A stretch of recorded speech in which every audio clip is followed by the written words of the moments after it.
हमारे YouTube channel में आपका बहुत बहुत स्वागत है। एक सिक्के के मिलने से मचा गांव में हड़कंप शुरू हुआ मौत का तांडव।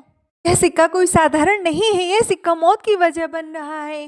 यह अद्भुत सिक्का 1818 ईस्वी का बताया जा रहा है। इसे अद्भुत शक्तियों का अंश माना जा रहा है। गढ़वा जिले के लगमा गाँव में एक अद्भुत सिक्का मिला है।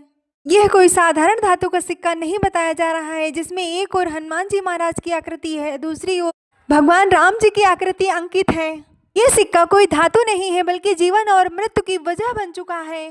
दरअसल ये सिक्का गांव के एक छोटे से बच्चे को मिला, लेकिन गांव की ही एक लड़की ने उससे बहला फुसला कर वह सिक्का ले लिया और उसने जाकर अपनी माँ को दिया। लड़की की माँ उसे देखकर आश्चर्यचकित रह गई। उसने सोचा यह कोई पुरानी धातु का सिक्का है। वह उसे बेचने के लिए सुनार के पास जा पहुंची, लेकिन सिक्के के छूते ही सुनार को कुछ अद्भुत महसूस हुआ। उसने वह सिक्का लेने से मना कर दिया। उस सिक्के को लेकर माँ और बेटी दोनों वापस लौट आए, लेकिन उसी रात कुछ अद्भुत घटा, जिसने माँ और बेटी को एक सांप ने डस लिया। सांप के डसने से माँ की तो मृत्यु हो गई, लेकिन बेटी को जैसे तैसे गांव वालों ने बचा लिया। लेकिन कहानी यही खत्म नहीं हुई। अगले 8 दिनों तक मानो गांव में मौत का तांडव शुरू हुआ।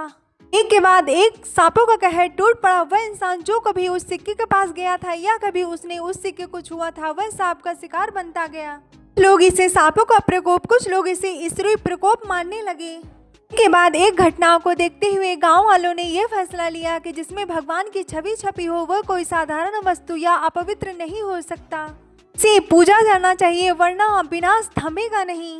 गांव वालों ने इसे गढ़वा सदर प्रखर के पर्वत पर स्थित एक प्राचीन गुफा में ले जाकर पूजा अर्चना की।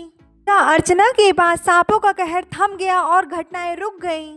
वालों का मानना है इस सिक्के के सामने जाते ही कुछ अंदर से घबराहट या कपकपाहट शुरू हो जाती है, जिसमें अद्भुत ऊर्जा का संचार महसूस होता है। इसे यह